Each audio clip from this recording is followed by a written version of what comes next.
स्वागत है आपका टैली प्राइम और टैली ERP9 के इस प्लेलिस्ट में। यहाँ पर हम लोग सीखेंगे how to create company in Tally और यहाँ से हमारा टैली का पहला प्रैक्टिकल वीडियो शुरू होता है।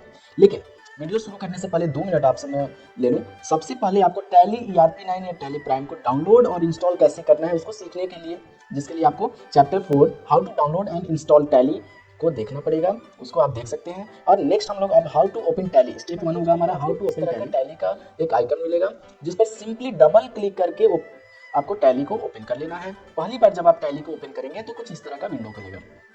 शुरू करने से पहले आपको बता देता हूं कि अगर आप टैली में अकाउंटिंग सीखना चाहते हैं और अकाउंटिंग का काम करना चाहते हैं तो आपको टैली का लाइसेंस परचेज करना पड़ता है। तो आपको अकाउंटिंग की कैरियर में 18 से 20 हज़ार रुपए की इन्वेस्टमेंट करना पड़ेगा टैली को परचेज करने के लिए। हमने जो सेटअप डाउनलोड एंड इंस्टॉल किया है वो डेमो वर्जन है। इस वर्जन में हम हर वो काम कर सकते हैं जो लाइसेंस वर्जन में किया जा सकता है, केवल एक चीज़ को छोड़कर, वो ये कि डेमो वर्जन में किसी भी तरह की एंट्री करते वक्त एंट्री के डेट और महीने की केवल 1 या 2 तारीख ही लगाई जा सकती है। अब क्योंकि हम टैली को सीख रहे हैं तो फिलहाल हम हर महीने की केवल 1 या 2 तारीख ही यूज करेंगे। अभी हमें लाइसेंस वर्जन परचेज करने की जरूरत नहीं है। एक बात और बता देता हूँ, टैली को क्रैक नहीं किया जा सकता। जैसे आप फोटोशॉप, ऑफिस इत्यादि को आप टैली को आप क्रैक कर लेते हो, वैसे आप टैली को क्रैक नहीं कर सकते। अगर आपको इसमें काम करना है तो लाइसेंस परचेज करना पड़ेगा टैली सॉल्यूशन कंपनी से। दूसरी बात, टैली को ओपन करने के बाद माउस का यूज ना करें। टैली को केवल कीबोर्ड से ऑपरेट किया जा सकता है और टैली में हर एक ऑप्शन के शॉर्टकट हैं और भी शॉर्टकट नहीं कि सब आपको याद करना पड़े, सब आपकी नज़रों के सामने होते हैं जो आपको आगे पता चलता रहेगा। स्टेप 2 हमारा होगा run tally in educational mode. हमें अब एजुकेशनल मोड में करना है तो यहाँ पर बढ़ते हैं टॉपिक की तरफ। आपको वर्क इन एजुकेशनल मोड पर आके एंटर करना है, जिसके लिए आप कीबोर्ड में अगर टैली ERP9 है तो W शॉर्टकट होगा। टैली प्राइम में हमारे यहाँ पर T लिखा हुआ है तो उसको प्रेस करके एंटर कर सकते हैं। यहाँ पर T लिखा हुआ है देख सकते हैं, इसको प्रेस करके हम आगे बढ़ते हैं। उसके बाद में आपको कुछ इस तरह के ऑप्शन मिलेंगे। आपको क्रिएट कंपनी पर आके इंटर प्रेस करना है या फिर आप कीबोर्ड में C शॉर्टकट प्रेस करके भी क्रिएट कंपनी ऑप्शन को ओपन कर सकते हैं। यहाँ पर C थोड़ा डार्क है, ये देख सकते हैं। जैसे ही क्रिएट कंपनी पर एंटर करेंगे तब कुछ इस तरह की टैली विंडो ओपन होगी। इंसर्ट थर्ड हमारा स्टेप होगा इंसर्ट कंपनी इन्फॉर्मेशन। अब कंपनी का इन्फॉर्मेशन हम इंसर्ट करेंगे। अब यहाँ पर 1 बाय 1 आपको एक एक डिटेल डालनी है। याद रखिए, अगले ऑप्शन की तरफ जाने के लिए आपको कीबोर्ड में एंटर का यूज करना है और पिछले ऑप्शन में आने के लिए एंटर के ऊपर जो बैक स्पेस होता है उसका यूज करना है। Information required to create company. अब पहला हमारा इन्फॉर्मेशन रिक्वायर्ड होता है डायरेक्टरी। यहाँ पर उस फोल्डर की लोकेशन आएगी जहाँ पर आपकी कंपनी का डेटा सेव होगा। जैसे कि मैंने चैप्टर 4 में बताया था कि कभी भी टैली ERP9 को C ड्राइव में इंस्टॉल नहीं करना चाहिए, जिसका रीजन आप उस चैप्टर में देख सकते हैं। अब दूसरा हमारा है नेम। जिस भी कंपनी का काम आप करोगे उस कंपनी, शॉप या शोरूम का नाम आपको यहाँ टाइप करना है। फिलहाल हम किसी भी कंपनी का काम नहीं कर रहे हैं तो हम अपने ही नाम से कंपनी बनाएंगे।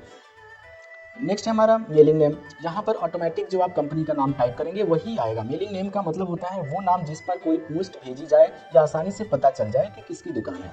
नेक्स्ट आएगा एड्रेस का। यहाँ पर आपको कंपनी का फुल एड्रेस टाइप करना है।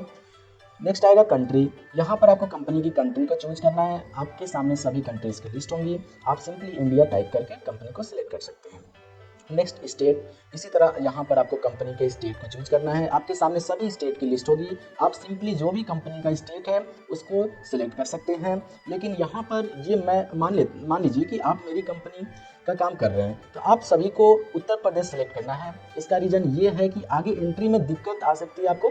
यही मैं मानना है कि आप उत्तर प्रदेश के किसी कंपनी का वर्क कर रहे हैं। जब आप सीख जाएंगे तो अपना स्टेट डालिए और नेक्स्ट अलग अलग। नेक्स्ट हम लोग देखते हैं पिन कोड डालना है, कंपनी की सिटी का नाम टाइप करना है। नेक्स्ट हम यहाँ पर नंबर डालते हैं। अगर कंपनी के कोई फ़ोन नंबर है तो वो डालना है। यहाँ पर मोबाइल नंबर पूछता है तो मोबाइल नंबर डाल देना है। फैक्स नंबर अगर है तो डाल सकते हैं, वरना ब्लैंक छोड़ सकते हैं। ईमेल है, ईमेल तो डालना जरूरी है। एड्रेस, आपको मेलिंग एड्रेस किस पर जाएगा, कंपनी का ईमेल एड्रेस डालना है। नेक्स्ट अगर वेबसाइट है तो वेबसाइट डाल सकते हैं। नेक्स्ट हमारा यहाँ पर financial year begin from. Financial year क्या होता है इसके बारे में मैंने chapter 6 what is financial year में अच्छे से समझा दिया है। अगर आपने वो वीडियो नहीं देखा है तो आप अभी देख सकते हैं। यहाँ पर आपको इस साल का फाइनेंशियल ईयर जब से शुरू हुआ है उसकी डेट डालनी है। जैसे 1/4/2021 या 2022। अगर आपको पिछले फाइनेंशियल ईयर का काम करना है तो पिछला फाइनेंशियल ईयर जब से शुरू हुआ था उस फाइनेंशियल ईयर की डेट डालनी है, जैसे 1/4/2022। बुक्स बिगिनिंग फ्रॉम, मान लीजिए फाइनेंशियल ईयर तो 1/4/2022 से शुरू हो गया था, लेकिन कोई फॉर्म ही मान लीजिए 1/6/2022 से शुरू हुई, इसका मतलब है उसकी बुक्स यानी अकाउंटिंग का काम ही 1/6/2022 से शुरू हुआ। तो आप चाहें तो यहाँ पर 1/6/2022 टाइप कर सकते हैं, लेकिन यहाँ पर मैं आपको रिकमेंड करूँगा कि फाइनेंशियल ईयर की डेट ही टाइप करिए 1/4/2022। टैली वॉल्ट पासवर्ड, अब नेक्स्ट आते हैं टैली वॉल्ट पासवर्ड। यहाँ पर आप चाहें तो सिक्योरिटी के लिए पासवर्ड डाल सकते हैं। आपको पासवर्ड 2 बार टाइप करना है। अगर आप यहाँ पर कोई पासवर्ड देते हैं तो जब भी आप टैली को ओपन करोगे तो आपसे ये पासवर्ड पूछेगा। नेक्स्ट है यूज सिक्योरिटी कंट्रोल, यहाँ पर भी आप चाहें तो पासवर्ड दे सकते हैं और ये पासवर्ड होगा कंपनी का, जो कंपनी हम बना रहे हैं उसका पहले जो पासवर्ड दिया था वो टैली का पासवर्ड था, यानी जब भी आप टैली ओपन करेंगे तो आपसे पासवर्ड पूछेगा और ये जो पासवर्ड है वो कंपनी का पासवर्ड है, इसमें जब भी आप ये कंपनी ओपन करेंगे तब ये पासवर्ड पूछेगा, वो डालना है, डालने के बाद ही आप कंपनी को ओपन कर पाओगे। नेक्स्ट है बेस करेंसी इन्फॉर्मेशन, नीचे दिए गए बाकी के ऑप्शन आपको एज इट इज रखना है, ये बाय डिफ़ॉल्ट जो होने चाहिए वही है, तो इसमें हमें कोई चेंजेस करने की ज़रूरत नहीं है। तो आखिर तक हम ये सारी इन्फॉर्मेशन डालनी है। फिर से बता देता हूँ, नेक्स्ट ऑप्शन की तरफ जाने के लिए एंटर का यूज़ करना है, पिछले ऑप्शन की तरफ वापस जाने के लिए बैक स्पेस का यूज़ करना है। सारी इन्फॉर्मेशन डालने के बाद आखिर तक आपको एंटर प्रेस करना है, फिर आपसे ये पूछेगा एक्सेप्ट यस और नो। अगर आपको कंपनी में फिर से कोई एडिट करना है तो आप बैक स्पेस का यूज़ करके बैक पीछे जा सकते हैं, वरना आप यस कर दीजिए। आप जैसे ही एंटर प्रेस करेंगे आपकी कंपनी क्रिएट हो जाएगी। फिर जो विंडो ओपन होगी उसे गेटवे ऑफ टैली कहते हैं। Introduction of gateway of tally समझ लेते हैं। अब ये गेटवे ऑफ टैली क्या होता है, इसकी पूरी डिटेल हम अगले chapter 10 what is gateway of Tally में देखेंगे। How to close Tally ERP 9, अब क्लोज करना सीख लेते हैं। फिलहाल यहाँ पर आपको एक जरूरी बात बता देता हूँ, टैली ERP 9 या टैली प्राइम को दूसरे प्रोग्राम की तरह बंद नहीं कर सकते हैं, जैसे ऊपर क्लोज का बटन होता है कोई भी प्रोग्राम बंद करने के लिए, लेकिन टैली में ये क्रॉस का बटन काम नहीं करता है, टैली प्राइम में करता है। टैली को 3 तरह से बंद किया जा सकता है। आप कीबोर्ड में स्कैप बटन को प्रेस कर आप बैठ जा सकते हैं, सेकंड है, और इसके अलावा कीबोर्ड में क्यू बटन को प्रेस करना है और एंटर दबाना है। नेक्स्ट थर्ड प्रोसेस है हमारा, कीबोर्ड में कंट्रोल के साथ क्यू बटन को प्रेस जैसे ही करेंगे कंपनी क्लोज हो जाएगी।